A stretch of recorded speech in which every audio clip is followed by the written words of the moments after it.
2024 आम चुनाव से पहले एनसीपी बॉस शरद पवार ने एक सियासी गुगली फेंकते हुए दिल्ली से लेकर महाराष्ट्र तक सनसनी मचा दी।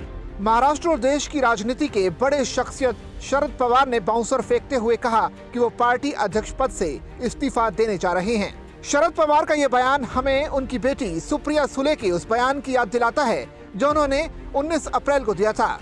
सुप्रिया सुले ने कहा था कि अगले 15 दिनों में होंगे 2 राजनीतिक धमाके।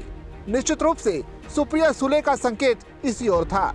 82 साल के शरद पवार ने अपनी पार्टी का उत्तराधिकारी घोषित नहीं किया है, इसलिए उनकी इस घोषणा के बाद सबसे बड़ा सवाल यह है कि आगे एनसीपी का ताज कौन संभालेगा। एनसीपी के उत्तराधिकारियों में 2 नाम सामने आते हैं। पहला नाम है उनकी बेटी सुप्रिया सुले और दूसरा नाम है उनके भतीजे अजित पवार। हाल फिलहाल में महाराष्ट्र की राजनीति में इस बात की चर्चा जोरों से थी कि अजित पवार बीजेपी के साथ शामिल होकर गठबंधन में शामिल हो सकते हैं।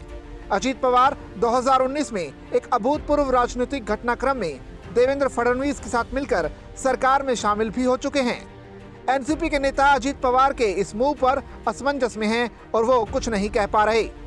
हालांकि अजित पवार ने इन अटकलों को खारिज कर दिया था और कहा था कि वो जीवित रहने तक अपनी पार्टी के लिए काम करेंगे। हालांकि अजित पवार ने महज कुछ ही दिन पहले अपनी राजनीतिक महत्वाकांक्षा जाहिर करते हुए कहा था कि वो 100% महाराष्ट्र के सीएम बनना चाहते हैं। अजित पवार के इस बयान को पार्टी आलाकमान को संदेश समझा गया।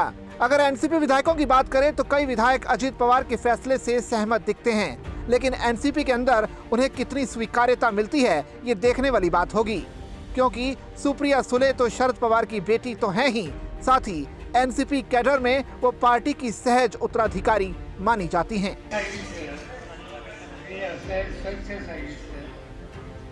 आपण सगळे 31 वर्षात काम करणार आहोत। मी फक्त पदावर वाजून होतो।